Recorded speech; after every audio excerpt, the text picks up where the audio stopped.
data check exceptions are. I'm sure everyone is familiar with what a data check is, because we send out many emails every day showing you what errors may have occurred. Data check exceptions are what you would do to respond to us if you disagree with our logic. For one example, I'm going to pull up an email. So this is for VA.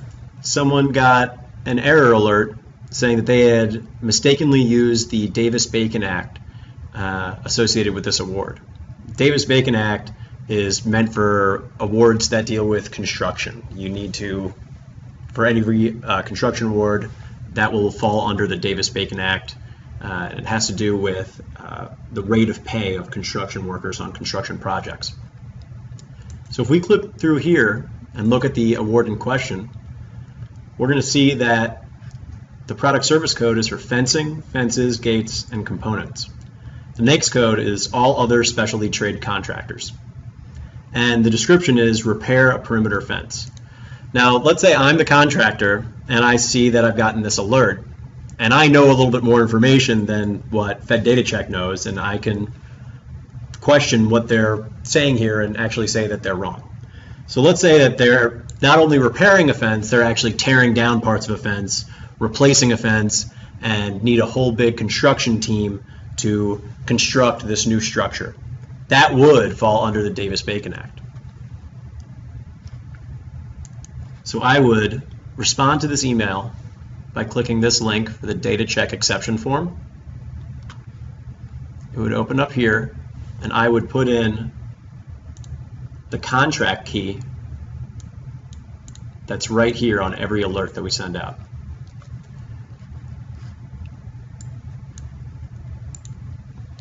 Once that's copied in, you hit next. Information will upload automatically for the PID and the mod. You can then put in what error you're referencing. In this case, it's check 98 for the Davis-Bacon Act. And then you can give a brief description. I've already filled one out right here. And I said that this was a large-scale construction project to replace and rebuild a fence. This award does fall subject to the Davis-Bacon Act. I wrote my name, my email. I put a fake phone number for this one because it's not a real one that we'll be submitting. And in this case, now you would hit save and exit, and that would be submitted into our system. Our goal is for a CEO or a CS to have to fill one of these out at a maximum 1 out of 200 times they get an alert. We are holding ourselves to a 95.5% accuracy rate for every time that we're going to flag someone for an error. I guess the next question would be, is what happens after you submit that?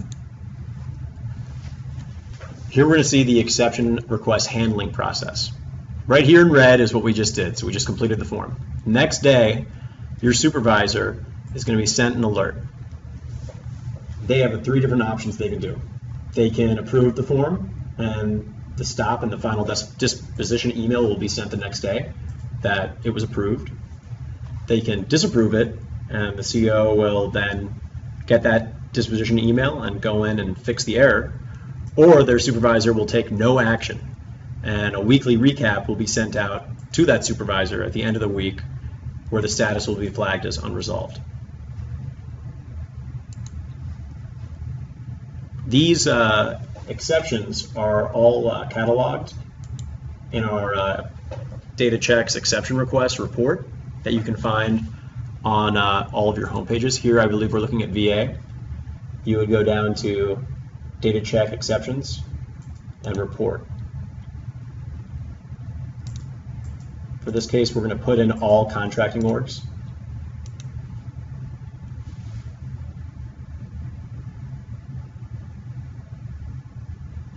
So this is mostly for someone in a supervisory position, but they can come in here and look at what awards have been undecided, what have been approved, who's been submitting these, and that's for supervisors. This is also, this exception process is really beneficial for us on our end because we want to make sure that when we flag you for alerts that there's a really good reason for it and that we're not in the wrong. So if we are in the wrong, we need to make adjustments. We want to act quickly on that so we're not wasting anybody's time.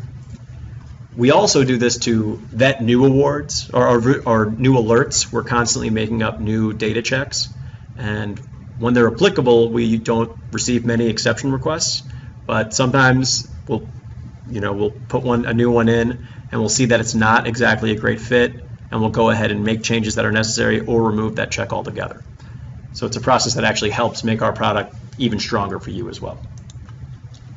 I'm going to open it up now to anybody if you have any questions on the data check exception process or anything else that you'd like to discuss.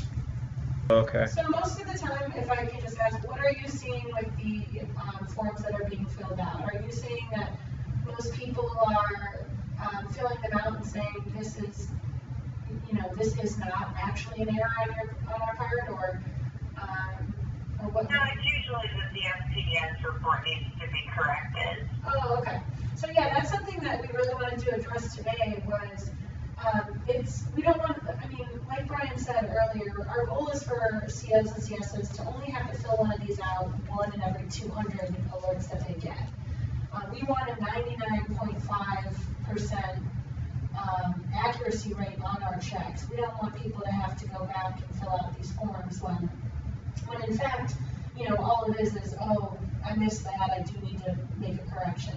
So if the CO or CS is filling them out and saying, oh, I made a mistake on the FPDS NG report, I'm going to go in and change it, we don't want to make extra work for folks and have them fill out a form to document that.